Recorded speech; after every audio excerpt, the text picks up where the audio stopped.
മാതാവ് കണ്ണീരിലെഴുതിയ കഥയാണെന്ന് സിനിമയായി മാറിയിരിക്കുന്നത്.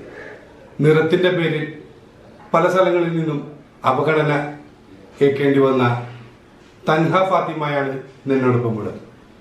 കുരുവി പാപ്പ എന്ന സിനിമയിലെ മുഖ്യ കഥാപാത്രമായിട്ടാണ് തൻഹ ഫാത്തിമ ഇന്ന് അഭിമാനമായിരിക്കുന്നത്. തൻഹ ഫാത്തിമയോട് തന്നെ ചോദിക്കാം, എന്താണ് നിറത്തിന്റെ പേരിൽ മാറി നിൽക്കേണ്ടി വന്നത്? നോക്കിയേ തൻഹ ഫാത്തിമക്ക് കളറുള്ള കുഴപ്പമുള്ളൂ. എങ്ങനെയൊക്കെ അവഗണനയാണ് വന്നിരുന്നത്? പല സൈഡിൽ നിന്നും കുടുംബങ്ങളിലായാലും ഫ്രണ്ട്സിന്റെ അടുത്ത് പോകുമ്പോഴും പണ്ടത്തെ ഫ്രണ്ട്സ് എന്നൊക്കെ പറയുമ്പോൾ എന്നെ കളിയാക്കാൻ വേണ്ടി മാത്രമേ ഉണ്ടായിട്ടുള്ളൂ. ഇപ്പൊ എല്ലാ ഫ്രണ്ട്സിന്റെ എല്ലാവരുടെ കൂട്ടത്തിൽ നിൽക്കുമ്പോ തന്നെ കറുത്തതാന്ന് പറഞ്ഞിട്ട് മാറ്റി നിർത്തലും. അല്ല, എനിക്ക് വന്നിട്ട് കറുപ്പായിട്ട് തോന്നുന്നില്ലല്ലോ. പിന്നെ ആരെയും നോക്കിയിട്ട് കറുപ്പാണെന്ന് പറയണേ കൊറേ പേരുണ്ട്. കാരണം ഇക്കാക്ക് നല്ല വെളുത്തിട്ടാ. സിനിമ വരാനുള്ള കാരണം എനിക്ക് പണ്ട് മുതലേ സിനിമയില് ഒന്ന് മുഖം കാണിക്കാൻ വലിയ ആഗ്രഹം. അപ്പൊ ഉമ്മച്ചി എന്റെ കോൺഫിഡൻസ് ഒക്കെ പോയി നിൽക്കുന്ന സമയമായിരുന്നു. കാരണം എല്ലാരും കളിയാക്കി എന്നെ ഒന്നിനും കൊള്ളൂല, ഈ നിറം കാരണം ഒന്നിനും പറ്റില്ല. അതൊക്കെ എല്ലാരും മുന്നിൽ കാണിച്ചു കൊടുക്കണം. എന്റെ കഥ തന്നെ ഈ മൂവിയിൽ എടുക്കണം. എന്നിട്ട് എനിക്ക് ആ കോൺഫിഡൻസ് പോയ കോൺഫിഡൻസ് തിരിച്ചു പിടിക്കണം എന്നുള്ള തോന്നലാണല്ലേ. അപ്പൊ ഇതില് ആരൊക്കെയാണ് കൂടുതലും സപ്പോർട്ട് തന്നത്? ആരൊക്കെയായിരുന്നു? അവരുടെ അടുത്ത് കഥകൾ പറഞ്ഞായിരുന്നു അല്ലെങ്കിൽ അങ്ങനെ അവരുടെ അടുത്തേക്ക് ചെല്ലാനുള്ള കാരണം എന്തായിരുന്നു? അവരുടെ സുഹൃത്തുക്കളാണ്. സുഹൃത്തുക്കളല്ല, പക്ഷെ ഭയങ്കര ഇഷ്ടം, സിനിമയൊക്കെ ഭയങ്കര ഇഷ്ടം. അപ്പൊ അങ്ങനെ പോയി കാണാന്നുള്ള ഇതില് എന്റെ സെറ്റില് ഫുള്ള് സപ്പോർട്ട് ചെയ്ത് വരാം. എന്റെ ഉപ്പച്ചി ഉമ്മച്ചി ഇങ്ങനെ ഉണ്ടായ അതേപോലെയായിരുന്നു അവര്. അപ്പൊ ഈ ഇതിന്റെ ഓരോരോ അവഗണനകളും ഉമ്മച്ചി എഴുതിയെടുത്ത് അതൊരു കഥയാക്കി കൊടുത്ത് അപ്പൊ സംവിധാനം ചെയ്തത് ജോഷി ജോൺ തന്നെ. അപ്പൊ ഉപ്പച്ചിക്ക് എന്താ റോളിലുള്ളത്? പ്രൊഡ്യൂസ് ചെയ്തത്. അപ്പൊ ഒരു കുടുംബമാണ് ഇത് ഈ സിനിമക്ക് വേണ്ടി കൂടുതലും പ്രയത്നം ചെയ്തത് അല്ലേ? കാരണം ഇവരില്ലെങ്കിൽ ഇപ്പൊ ഞാൻ ഇന്ന് ഇവിടെ ഇരിക്കില്ല. ഇവരെന്നെ സപ്പോർട്ട് ചെയ്തുകൊണ്ട് മാത്രമാണ് എനിക്കിപ്പോ ഇവിടെ ക്യാമറ മുന്നിൽ കരയാണ്ടിരിക്കാൻ പറ്റൂ. ആദ്യമായിട്ട് ബിഗ് സ്ക്രീനിൽ അത്രയും പേര് എന്നെ കണ്ടിട്ട് അത്രയും പേർക്ക് അറിയാം. എന്റെ ഞാൻ അഭിനയിച്ച കാര്യങ്ങൾ ആ സിനിമ കണ്ടിട്ട് ഇത്രയും പേര് കരയുമ്പോ എനിക്ക് അവിടെ കരയാണ്ടിരിക്കാൻ പറ്റുമോ? സന്തോഷം സന്തോഷം അയ്യോ സഹിക്കാൻ പറ്റിയിട്ടില്ല. ഇപ്പൊ സുഹൃത്തുക്കളൊക്കെ എന്താ പറയണേ? ഭയങ്കര ഇങ്ങനെ പ്രതീക്ഷിച്ചില്ലായിരുന്നു. ഫാത്തിമ ഇങ്ങനെ ഒരു സ്റ്റേജിൽ എത്തുമെന്ന് ആരും പ്രതീക്ഷിച്ചില്ല. ഞാൻ ഫ്രീ ടിക്കറ്റ് കൊടുത്തിട്ട് അവർക്ക് ഫ്രീ ടിക്കറ്റ് കൊടുത്തത് അന്നത്തെ ദിവസം ഫിലിം ഇറങ്ങിയ ദിവസം അല്ലേ? അപ്പൊ അവർക്ക് ഭയങ്കര ഒരു ഏത് സ്കൂളിൽ പഠിക്കണേ? എത്രാം ക്ലാസ്സിലാണ്? 10th. അപ്പൊ ഈ ഞാനൊരു സംഭവം കേട്ടായിരുന്നത്, ഒപ്പനകളില് മണവാട്ടിയായിട്ട് വന്നപ്പോ അവിടെ നിന്ന് നിൽക്കില്ല. അത് സ്കൂളിൽ വെച്ചിട്ടാണ് അല്ലെങ്കിൽ മറ്റുള്ള സ്ഥലങ്ങളിൽ?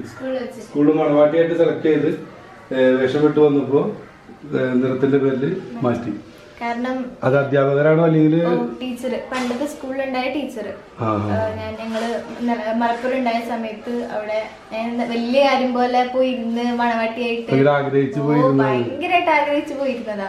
മിസ് പറഞ്ഞു കലോത്സവത്തിനൊക്കെ പോകുമ്പോ തടിച്ചിട്ട് വെളുത്ത കുട്ടികളായിരിക്കുമല്ലോ മണവാട്ടിയായിട്ട് നിൽക്കുന്നത്, പോയിന്റ് കുറക്കുമല്ലോ. അപ്പൊ ഇങ്ങനെ പോയി കഴിഞ്ഞാൽ നമുക്ക് പോയിന്റ് കിട്ടൂല. അപ്പൊ വേറെ എന്നെ മാറ്റിയിട്ട് വേറൊരു വെളുത്ത കുട്ടികളെ എടുത്ത് ഒട്ടും വെച്ചാൽ എനിക്ക് ഒട്ടും സഹിക്കാൻ പറ്റില്ല. പിന്നെ ആ ടീച്ചർ ഇപ്പൊ ഇങ്ങോട്ട് ഭയങ്കര സ്നേഹപ്രകടന. അപ്പൊ ഒരുപാട് കുട്ടികൾ ഇതുപോലെ വേദന അനുഭവിക്കുന്നുണ്ടാവില്ലേ നിറത്തിന്റെ? കുറെ പേര് എന്നെക്കാളും അനുഭവിക്കുന്നോ അല്ലെങ്കിൽ. അപ്പൊ അവർക്കൊക്കെ ഒരു മാതൃകയായിട്ടാണ് തൻഹ ഫാത്തിമ ഈ ഫിലിം ഇറങ്ങണത്. അതിലെന്ത് കഥാപാത്രമായിട്ട് അഭിനയിക്കുന്നത്? അല്ല, അതില് എന്റെ കഥയുടെ ഒരു ചുരുക്കം പറയുകയാണെങ്കിൽ ഈ നിറത്തിന്റെ പേരിൽ മാറി നിൽക്കുന്നതിന്റെ ഒക്കെ നമ്മള് നിറം കൊണ്ട് ഇല്ലാണ്ടാവുന്നതല്ല, ബോഡി ഷെയിം കൊണ്ട് ഇല്ലാണ്ടാവുന്നതല്ല നമ്മുടെ ജീവിതം എന്നാണ് മൂവിൽ പറയുന്നത്. അതാണ് മെയിൻ കണ്ടന്റായിട്ട് വരുന്നത്. നമ്മള് കളിയാക്കുന്നവര് കളിയാക്കിക്കോട്ടെ, നമ്മളത് മൈൻഡാക്കാൻ നിൽക്കേണ്ട ആവശ്യമില്ല. പരിഹസിക്കുന്നവര് പരിഹസിച്ചോട്ടെ, നമ്മള് നമ്മുടെ കഴിവ് തെളിയിക്കാം. അത് ഏതാ പ്ലാറ്റ്ഫോം വെച്ചാൽ പ്ലാറ്റ്ഫോമിൽ തെളിയിക്കാം. അതാണ് നമ്മൾ മനസ്സിലാക്കിയത്. അതാണ് പ്രേക്ഷകർക്കും പറയാനുള്ളത്. നിറത്തിന്റെ അവരൊരിക്കലും നമ്മൾ എത്ര പറഞ്ഞാലും മിണ്ടാണ്ടിരിക്കാൻ അവർക്ക് കൂടുതൽ അസൂയായിരിക്കുള്ളൂ. നമ്മുടെ ഓരോ കഴിവുകൾ കാണിക്കുമ്പോ ചില സുഹൃത്തുക്കൾക്കാണെങ്കിലും കുടുംബക്കാർക്കാണെങ്കിലും ഒക്കെ അസൂയായിരിക്കുള്ളൂ. അവർക്ക് അത് ചെയ്യാൻ പറ്റുന്നില്ലല്ലോ എന്നുള്ളത്. അപ്പൊ തൻഹ ഫാത്തിമ ഇനി എന്താണ് പുതിയ ഫ്യൂച്ചർ പ്ലാൻ? ഫ്യൂച്ചർ പ്ലാന് ഈ സിനിമ എല്ലാരും ഒന്ന് വിജയിപ്പിച്ച് കിട്ടിക്കഴിഞ്ഞാല് കൊറേ കഷ്ടപ്പെട്ടിട്ട് ഇവിടെ വരെ എത്തിയത്. എത്ര ദിവസത്തെ ഷൂട്ടിംഗ് ആയിരുന്നു ഇത് 28-30 ദിവസം. അത്ര ദിവസത്തെ ഏതൊക്കെ ലൊക്കേഷനായിരുന്നു? മലപ്പുറം, എറണാകുളം. ഈ 2 ലൊക്കേഷനാണ് കൂടുതലും. അപ്പൊ സിനിമ സെറ്റിലൊക്കെ ചെല്ലുമ്പോ ഈ നിറത്തിന്റെ പേരിൽ അങ്ങനെന്തെങ്കിലും അനുഭവം? അതൊന്നുമില്ല. ഈ സുഹൃത്തുക്കളുടെ ഇടയിലും കുടുംബക്കാരുടെ ഇടയിലും ടീച്ചേഴ്സിന്റെ ഇടയിലാണ് നിറത്തിന്റെ പേരില് ഇപ്പൊ പറയുന്നവര് കൊറേ ഉണ്ട്. പക്ഷെ ഞാനത് മൈൻഡിലോട്ട് എടുക്കൂല. അതാണ് പറയുന്നത് കേട്ടിട്ട് അല്ലേ. അപ്പൊ മകള് വന്ന് എപ്പോഴും ഈ സംഘടനകൾ പറയും ഈ നിറത്തിന്റെ പേരിൽ ഇങ്ങനെ മാറ്റി നിർത്തുന്നുള്ളതാണ്. അപ്പൊ അത് നിങ്ങൾ അതായിട്ട് മെയിനായിട്ട് എഴുതാൻ കാരണം എന്ന് വെച്ചാൽ എല്ലാരും ഇതൊന്നും അറിയണം. എല്ലാരും വിചാരിക്കും കുട്ടികളെ ഇതൊന്നും ബാധിക്കൂല എന്നൊരു ചിന്താഗതിയാണല്ലോ എല്ലാവർക്കും. അതൊന്നും മാറണം. കാരണം കുട്ടികളെയാണ് ഇത് കൂടുതലായിട്ട് ബാധിക്കുന്നത്. നമ്മുടെ ചെറിയ പ്രായത്തിൽ നമ്മളെ ഇത് ബാധിക്കുന്നതാണ്. വലുതായി കഴിഞ്ഞാൽ പോലും നമുക്ക് എല്ലാത്തും ഉൾവലിഞ്ഞ് നിൽക്കുന്നതും ഒരു കോൺഫിഡൻസ് ഇല്ലാത്തൊരവസ്ഥയിലേക്ക് നമ്മൾ എത്താൻ കാരണം ചെറിയ പ്രായത്തിൽ നമ്മൾ കേൾക്കുന്ന ഈ കാര്യങ്ങളൊക്കെയാണ്.